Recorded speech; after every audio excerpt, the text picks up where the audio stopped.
So a lot has changed technically since Mortal Kombat. So the tech team's been hard at work with an all-new real-time lighting system. They have an all-new character material system, so the characters look really realistic. We have multi-threaded the renderer, so we can just sort of render more stuff on screen, so the game looks really incredible. Our engineers have really pulled out all the stops and are squeezing every bit of performance that we can get.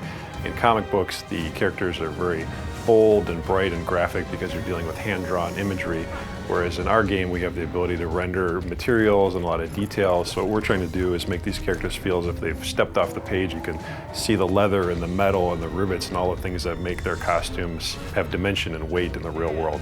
A lot of the action in Injustice is over the top. We have people grabbing cars and throwing them at people. We have people bouncing off objects all around the arena, and there's nothing more cinematic in the game than our super moves. Our super moves are these really big kind of blockbustery events that would probably blow out the budget on a summer blockbuster.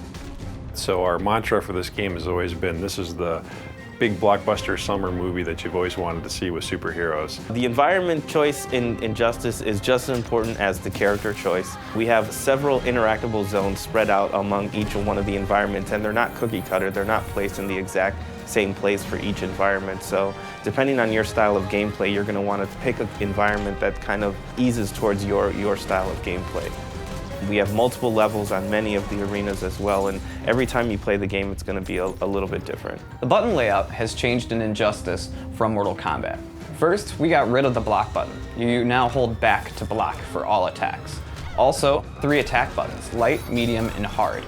So the additional button we call the character trait button, and that's a specific attack designed to showcase each character. So in the case of Nightwing, he uses the button to switch between his Kali stance using Kali sticks and his staff stance where he uses a staff, and there's completely different attacks. In the case of Cyborg, he uses the button to sort of charge up his health, so you're going to get different effects for every character. The combo system in Injustice will feel very familiar. Instead of using a special move to start a combo, you actually will use your special moves to link combos. You can also cancel out of a combo to link into a level transition or into a pop-up. DC's been incredibly supportive on this project and actually pushing us to take things farther than we ever thought we'd be able to get away with. Superman in particular was fun to work on.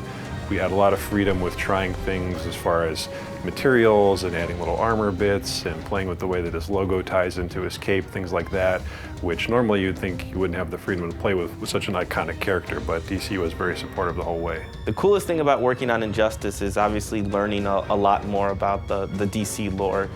DC has such a wealth of information and such a wealth of knowledge about their characters that it's really fun to kind of pick the brain of working with them and figuring out what would make their characters fit in kind of the NetherRealm universe. You know, if Superman had to fight in a hand-to-hand fight, what would he do?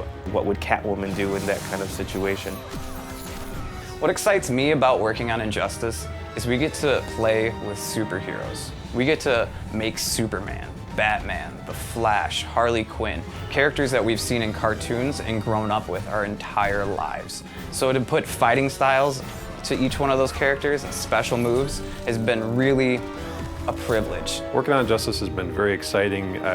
I'm not the only comic book fan on the team, and for all of us, this is a lifelong dream to be able to work with these iconic characters that we've been reading about and thinking about all our lives, and to actually have a chance to put our stamp on it is a really exciting opportunity. So my favorite part about working on Injustice, and this is going to sound sappy, is I get to work with 2 great teams. I get to work with the NetherRealm team who made Mortal Kombat and the amazing talent here, as well as the awesome talent at DC Comics.